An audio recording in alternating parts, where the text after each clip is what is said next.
श्रीलक्ष्मीनृसिंहकरुणारसस्तोत्रम् श्रीमत्पयोनिधिनिकेतनचक्रपाणे भोगीन्द्रभोगमणिराजितपुण्यमूर्ते योगीशशाश्वतशरण्यभवाब्धिपोता लक्ष्मीनृसिंह मम देहि करावलम्बम्।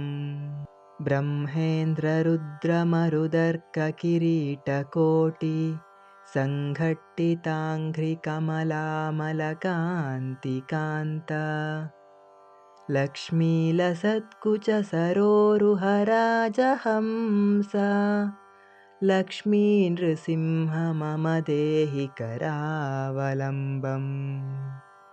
संसारदावदहनाकुलभीकरोरु ज्वालावलीभिरतिदग्धतनूरुहस्य त्वत्पादपद्मसरसीं शरणागतस्य लक्ष्मीनृसिंह मम देहि करावलम्बम्।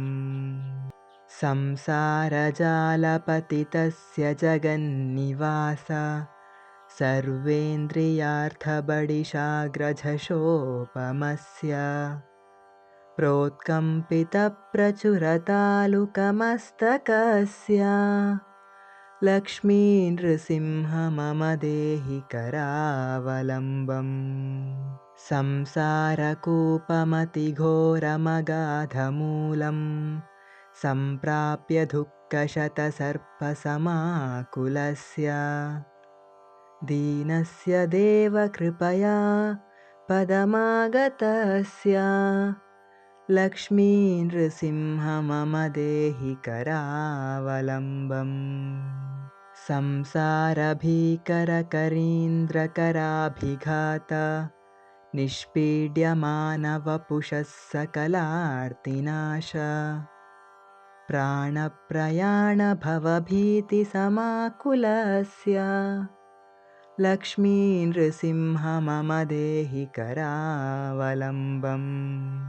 संसारसर्पविषदिग्धमहोग्रतीव्र दंष्ट्राग्रकोटिपरिदष्टविनष्टमूर्तेः नागारिवाहनसुधाब्धिनिवासशौरे लक्ष्मीनृसिंह मम देहि करावलम्बम्। संसारवृक्षमघबीजमनन्तकर्म शाखायुतं करणपत्रमनङ्गपुष्पम् आरुह्य दुःखफलिनं पततो दयालो लक्ष्मीनृसिंह मम देहि करावलम्बम्।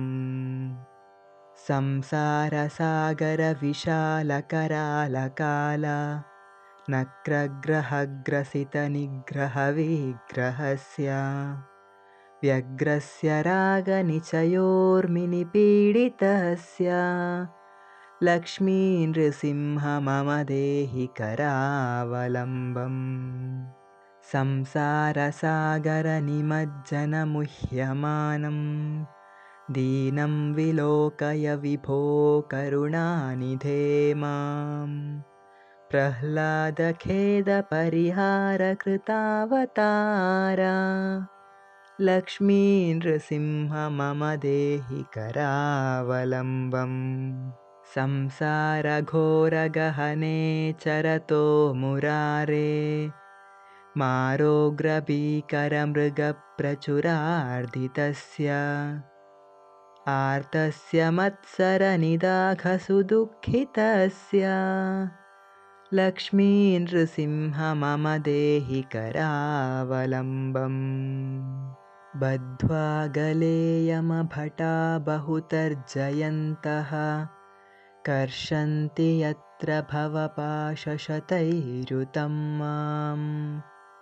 एकाकिनं परवशं चकितं दयालो लक्ष्मीनृसिंह मम देहि करावलम्बम्।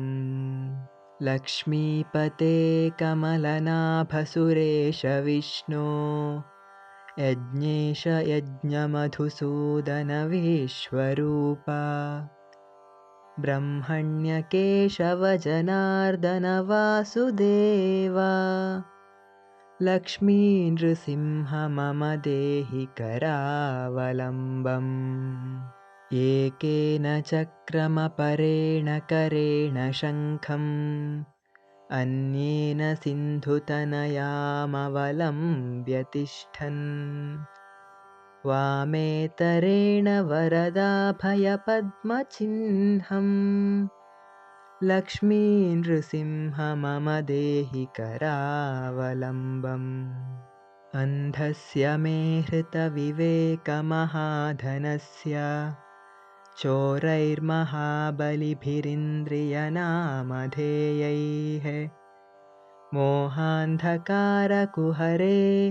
विनिपातितस्य लक्ष्मी नृसिंह मम देहि करावलम्बम् प्रह्लादनारदपराशरपुण्डरीक व्यासादिभागवतपुङ्गवहृन्निवास भक्तानुरक्तपरिपालनपारिजात लक्ष्मी नृसिंह मम देहि करावलम्बम् लक्ष्मी नृसिंह मम देहि करावलम्बम् लक्ष्मी नृसिंह चरणाब्जमधुव्रतेन स्तोत्रं कृतं शुभकरं भुवि शङ्करेण एतत् पठन्ति मनुजा हरिभक्तियुक्ताः ते यान्ति तत्पदसरोजमखण्डरूपम् ते यान्ति तत्पदसरोजमखण्डरूपम् इति श्रीशङ्करभगवत्पूज्यपादविरचितं लक्ष्मीनृसिंहकरुणारसस्तोत्रम्।